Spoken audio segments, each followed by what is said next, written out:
वेद प्रेमियों, सुधी श्रोताओं, हर्ष का विषय है कि संप्रति हम ऋग्वेद के प्रथम मंडल के 8वें सूक्त के चौथे मंत्र की व्याख्या प्रस्तुत करने जा रहे हैं। प्रथम हम मंत्र को देखें। वयं शूरेभिरस्त्रिभिरिन्द्र त्वया युजा वयं सहयाम प्रतन्यतः।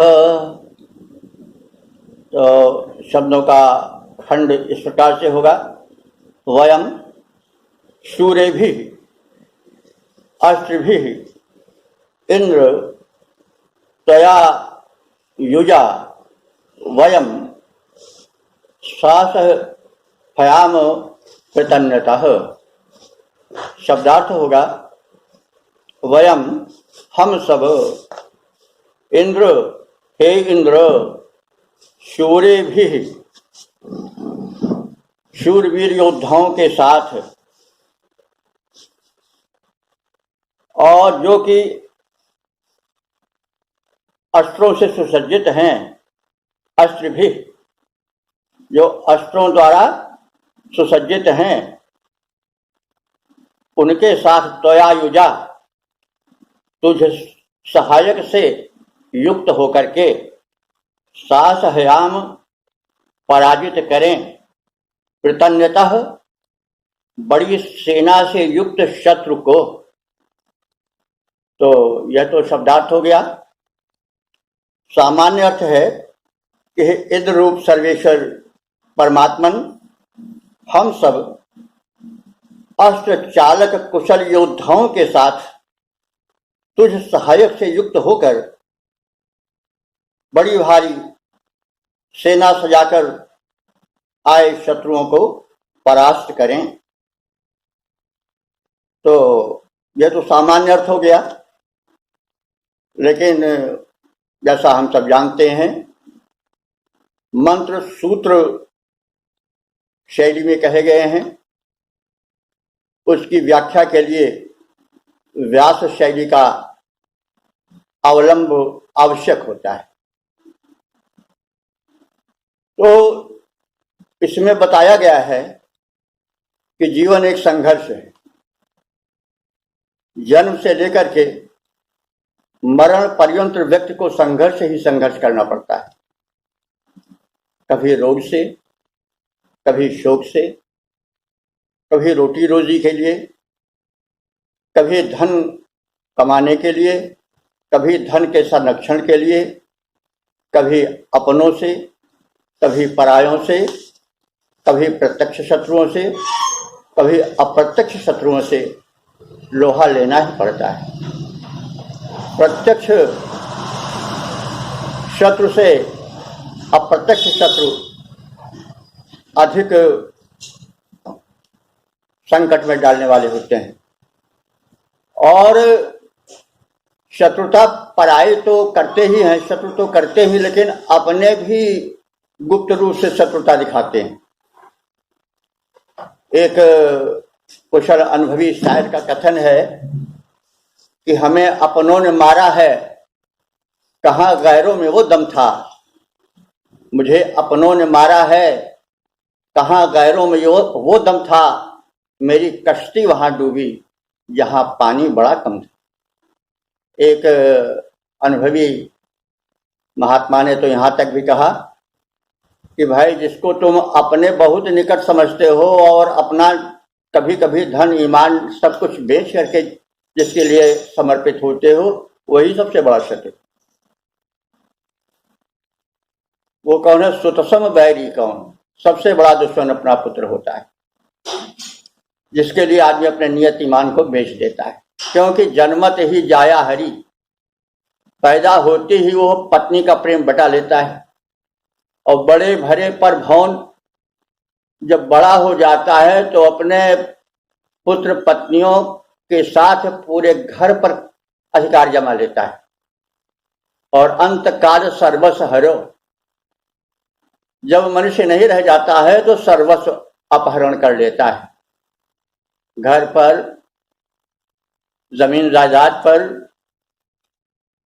वो हो जहां कहीं भी नाम होता है पिता का, उसे मिटा देता है। अगर कहीं आप दान दें किसी धर्मशाला में या विद्यालय में, तो आपके नाम पर कमरे का पत्थर नहीं हटाया जाएगा आपके न रहने पर। लेकिन पुत्र तो वह साइन बोर्ड भी हटा देगा जिस पर आपका नाम लिखा था। तो कहने का तात्पर्य यह नहीं है कि पुत्र से हम उपेक्षा करें, लेकिन इतना अवश्य करें कि उसके नाम पर हम अपने ईमान को न बेचें, उसको चुपड़ी खिलाने के लिए किसी की सूखी रोटी न छीने। यह अवश्य करना चाहिए, क्योंकि काहु न कौ कर सुख दुख दाता, निज कृत कर्म भोग सब घाता। कोई न किसी को सुख देता है न दुख देता है, अपना ही कर्म आगे आकर के सुख बनकर या दुख बनकर एक माध्यम बनकर खड़ा हो जाता है। तो कहने का यह मतलब है कि मनुष्य शत्रुओं से सदैव घिरा रहता है। आंतरिक शत्रु भी होते हैं बने, शरीर कहा गया है। वो कौन है? काम, क्रोध, लोभ, मद, मोह, मात्सर्य। ये हृदय में रहते हैं और ये नाना प्रकार से नाचे नचाते हैं, और ये सबसे बड़े शत्रु।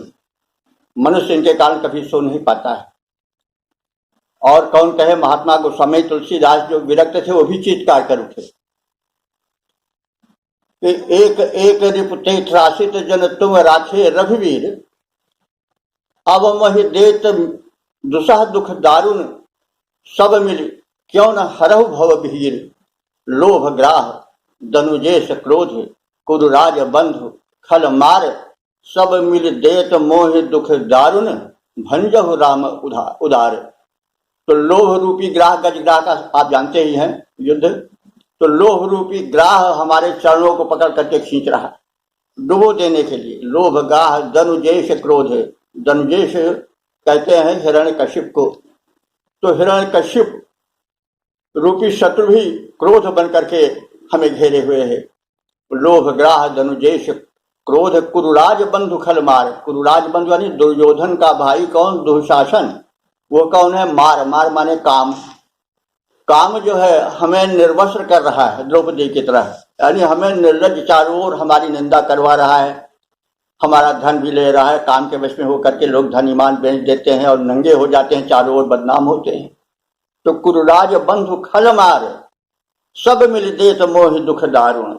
ये एक नहीं, सब मिलजुल करके मुझे सता रहे हैं और दारुण दुख दे रहे हैं। तो भंजहु राम उदार, हे उदार राम, आप इसका भंजन करें। वहां राम है, यहाँ इंद्र है, बात एक ही है। कुर्सी वही है, प्रधानमंत्री बदलते रहते हैं, नाम बदलता रहता है, लेकिन शक्ति वही रहती है। तो भंजहु राम उदार, वही बात वैदिक ऋषि इंद्र के विषय में कह रहा है कि आप हमारी सहायता करो। तो इसमें एक संदेश यह है कि हम और हमारे सैनिक जो हैं वे शस्त्रास्त्र से सुसज्जित हैं। तो हमारे सैनिक से मतलब यह हुआ कि जो काम, क्रोध, लोभ, मोह, मद, मात्सर्य से लड़ने वाले योद्धा हैं, संत महात्मा सदाचारी, वे शम दम नियम और सदाचार रूपी अस्त्रों को संभाले इस संघर्ष में रत हैं। लेकिन इतना सब होते हुए भी यह कि हम तो बड़े भारी साधक हैं, हम तो इनको जीत ही लेंगे, या हम बड़े भारी बलशाली हैं, हम तो विजय पाएंगे ही, ऐसा दुस्साहस या ऐसा अति विश्वास नहीं करना चाहिए। इसके लिए इतिहास साक्षी है। हम सब जानते हैं महाभारत के युद्ध में 18 अक्षौणी सेना थी, जिसमें कौरवों की तरफ 11 अक्षौणी थी और पांडवों की तरफ 7 ही अक्षौणी थी। यानी कौरवों की सेना पांडवों की सेना से 1.5 ही बड़ी थी लगभग। लेकिन अच्छा, वे हारे वे परास्त हुए बुरी तरह से। बल में उनके और एक से एक सैनिक थे, भीष्म, द्रोण, कर्ण, अश्वत्थामा, लेकिन अंत में उनको पराजित होना पड़ा क्योंकि उनके साथ भगवान नहीं थे। उन्होंने प्रभु आश्रय या कृष्ण का आश्रय नहीं लिया था।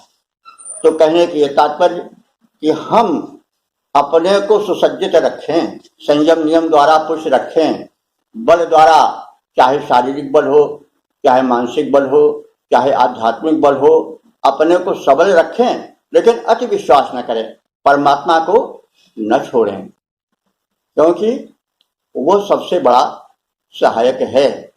सत स्वामी सहायक स्वामी सखा तो वही प्रभु एक हमारे हो। तो भगवान को नहीं छोड़ना चाहिए। Believe in God and do all right. तो प्रभु का सहारा लो और न केवल प्रभु के सहारे ही रहो, स्वयं भी तत्पर रहो।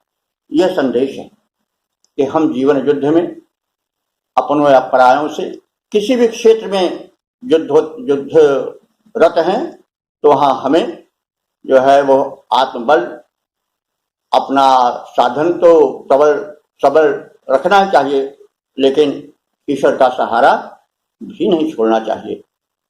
काम करते रहो, नाम जपते रहो। गीता में भी यही भगवान ने 8वें अध्याय के 7वें श्लोक में कहा है कि तस्मात् सर्वेषु कालेषु माम अनुस्मर युद्धचार। इसलिए सभी समयों में, अब सभी समयों का मतलब हुआ कि युद्ध क्षेत्र व्यापक है, केवल वही नहीं है जहां हम लड़ रहे हैं, व्यापक है। सर्वेषु कालेषु, सभी समयों में माम अनुस्मर, मुझे स्मरण में रखे रहो, और युद्धचार, और जीवन युद्ध में, संघर्ष में सदैव संलग्न रहो। क्योंकि जो भगोड़ा मत बनो, जो भागता है वो कायर कहलाता है। तो जीवन युद्ध में भाग करके बहुत लोग आत्महत्या कर लेते हैं, ये गलत।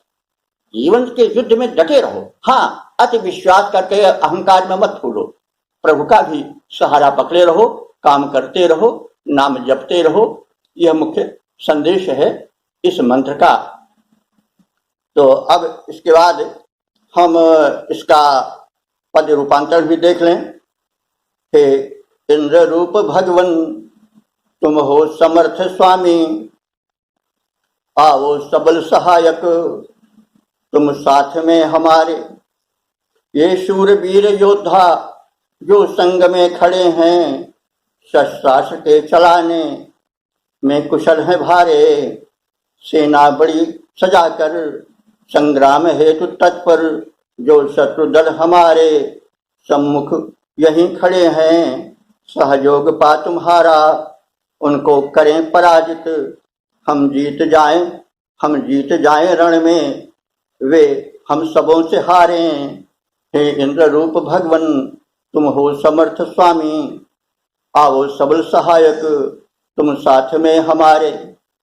इसको हम इस प्रकार से भी कह सकते हैं सवैया में, भट भारे जुझारे हमारे खड़े, भट भारे जुझारे हमारे खड़े, कर में है बड़े वर आयुध धारे। किंतु है शत्रु की सेना बड़ी, वो खड़ी हमको रण में ललकारे। भयभीत न किंतु कहीं हम भी, हे पुरंदर इंद्र तुम्हारे सहारे। कुछ ऐसा करो करुणा कर हे, हम जीते तथा रिपु हारे हमारे। तो हमें भगवान सदैव जीवन रण में विजय प्रदान करें, आप सबको विजय प्रदान करें। ऋषि का ये संदेश है, और इस प्रकार से हमने संक्षेप में मंत्र को व्याख्यायित किया है। इति। अब प्रथम मंडल के 8वें सूक्त के 5वें मंत्र का अवलोकन करें। इसके देवता इंद्र हैं, और उन्हीं को यह अस्तुति समर्पित है। मंत्र इस प्रकार है, महा इंद्र परश्चुनु महेत्वमस्तु वज्रे द्यौर्न प्रथिना शवः। इसका हम खंड इस प्रकार से कर सकते हैं। महान इंद्र परश्च नु महित्वम अस्तु वज्रे द्योः न प्रथिन शवः। शब्दार्थ इस प्रकार से होगा कि महा माने महान, ना का लोप हो गया, चंद्रबिंद हो गया है। कारण है कि उधर स्वर ई है, इसलिए संधि के नियम के अनुसार से। तो महा हे महान, परह च परश सर्वोत्कृष्ट परमोत्कृष्ट इंद्र महित्वम महिमा मंडित तुम्हारा पद वज्रणे, हे वज्रधर इंद्र तुम्हारे लिए सुरक्षित रहे। अस्तु हो, सुरक्षित हो। द्योह, द्योह माने आकाश, प्रथिना माने विस्तृत, न माने समान। देखिए बंधु, वैदिक संस्कृत में ना शब्द निषेधात्मक भी है और समानार्थक भी है। यदि विशेषण रूप में यह संज्ञा के पहले आता है तो नकारात्मक निषेधात्मक हो जाता है, और यदि बाद में आता है तो समानार्थक हो जाता है। जैसे सह पुत्रः न, एक है वह पुत्र के समान है, तो यहाँ पर पुत्र के बाद न आया है, पुत्रः न यानी पुत्र के समान है। लेकिन अगर सह न पुत्र, पुत्र के पहले आवे यानी संज्ञा के पहले आया, तो वह जो है वो नकारात्मक अर्थ देता है, यानी वह पुत्र नहीं है। सह न पुत्र, वह नहीं पुत्र है। लेकिन सह पुत्र न अगर आया तो होगा कि वह पुत्र के समान है। तो यहाँ पर द्योह न है, द्योह माने आकाश, तो द्योह न माने आकाश के समान यानी समानार्थक यह दे रहा है। तो ये हमें हमेशा याद रखना चाहिए कि ना शब्द वैदिक संस्कृत में समानार्थक भी है और निषेधार्थक भी है। तो यहाँ पर समानार्थक आया है। और इंद्र की महिमा को द्योह माने आकाश की तरह विस्तृत बताया गया है। तो इसका सामान्य अर्थ है कि इंद्र रूप परमेश्वर महान और सर्वोपरि है। उन वज्रधारी इंद्र की का यश महिमा मंडित है और उन्हें उनका यह महिमा मंडित पद प्राप्त रहे, चिरस्थायी रहे, शाश्वत रहे, और उनके बल का विस्तार आकाश के समान अनंत है। तो परमात्मा की महिमा का वर्णन है जाहि अनंत अखंड अछेद अभेद सुवेदवता में। तो इंद्र की महिमा अनंत है, आकाश की तरह है। आकाश से बढ़कर और कुछ नहीं है विस्तार में। हे भगवान, तुम विस्तृत हो जैसे विस्तृत है आसमान। आकाश, मन की गति तो बड़ी तीव्र होती है, लेकिन आकाश में मन अगर उड़े कि कितना ऊंचा है, कितना ऊंचा है, 1000 लाख करोड़ मील तक चला जाए तो भी उसका अंत नहीं होगा। मन अंत में हार करके लौट आएगा। तो आकाश अनंत है, उसकी ऊंचाई कितनी है कोई नाप नहीं सका और नाप सकेगा। वह प्रत्येक दिशा में अनंत है, अखंड है, अछेद है, अभेद है और एक है। तो परमात्मा भी कुछ इसी प्रकार से है। इसीलिए मंत्र दृष्टा ने उसे द्योह न कहा है, आकाश के समान अनंत महिमा मंडित कहा है। और यह कामना की है कि उस सर्वेश्वर इंद्र की महिमा अखंड है, अनंत है और वैसी ही वह बनी रहे, शाश्वत स्वरूप में स्थित रहे। तो यह उसकी महत्ता का वर्णन है, जिसमें कहा गया है कि उस अखिलेश्वर की महिमा हम भक्तों के लिए आकाश की तरह अनंत प्रतीत हो, क्योंकि हम अनंत की उपासना करेंगे तभी अनंत बनेंगे। और अनंत इंद्र है, अनंत परमेश्वर है। और कहा जाता है कि आराधक में आराध्य के गुण का संसरण होता रहता है। हम जिसका ध्यान करते हैं उसका वो गुण हम में भी आता रहता है, आराधक में भी आता रहता है। इसलिए ऋषि ने उस इंद्र का ध्यान करने की सम्मति दी है, जो कि आकाश की तरह जो आकाश की तरह अनंत है और अप्रत्यक्ष रूप में उस अनंतता की कामना स्वयं के लिए भी की है। तो इसका जो है वह छंद रूप इस प्रकार से है, वह इंद्र रूप अखिलेश्वर है, सर्वोत्कृष्ट सबसे महान। यह इंद्र रूप अखिलेश्वर है, सबसे प्रसिद्ध सबसे महान। वह वज्रपाणी कर वज्र रहे, महिमा मंडित नित बना रहे। उसका अनंत बल विस्तृत है, जैसे विस्तृत है आसमान।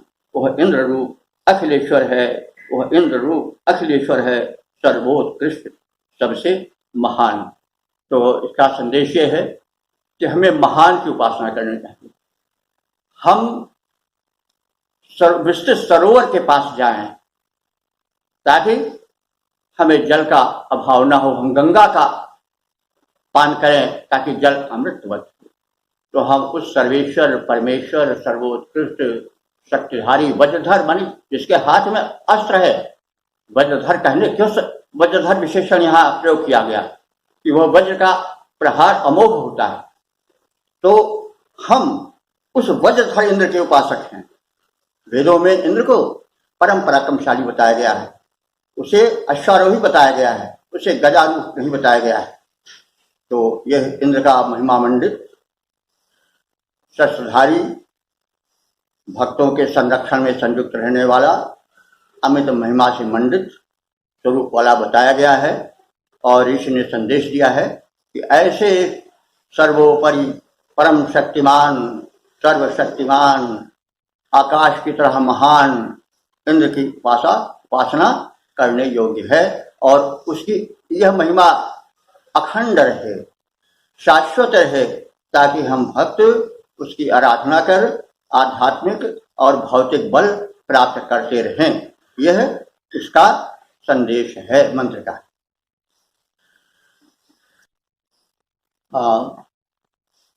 सुधी श्रोताओं, हम उसी क्रम में अब ऋग्वेद के प्रथम मंडल के 8वें सूक्त के 6ठे मंत्र पर विचार करने जा रहे हैं। मंत्र के देवता इंद्र हैं, ऋषि मधुच्छंदा हैं और मंत्र गायत्री है। गायत्री का अर्थ होता है गायनाथ रायते गायत्री, जिसके गायन से संरक्षण प्राप्त हो वो गायत्री। तो मंत्र इस प्रकार से है। समोहे वाया आशत नरस्तोकस्य सनितौ विप्रासौ वाध्यायवः। इस मंत्र का शीर्षक या आशय संक्षेप में होगा कि इंद्र इतना महान है कि किसी भी श्रेणी के उपासक हों, आराधक हों, वे उसकी कृपा दृष्टि के कांक्षी होते हैं, क्योंकि वो सर्वोपरि।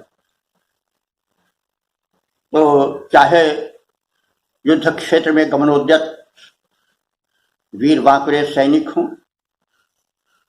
चाहे पुत्र पौत्र के कांक्षी गृहस्थ हों, और चाहे आत्मज्ञान के इच्छुक ज्ञानी हों, अथवा भौतिक विज्ञान में शोध के कांक्षी वैज्ञानिक हों, सभी को उसकी सहायता और प्रेरणा की आवश्यकता रहती है। तो शब्दार्थ जान लें। समोहे, समोहे माने संग्राम में, और वह अथवा ये माने जो आशक्त माने संलग्न रहते हैं,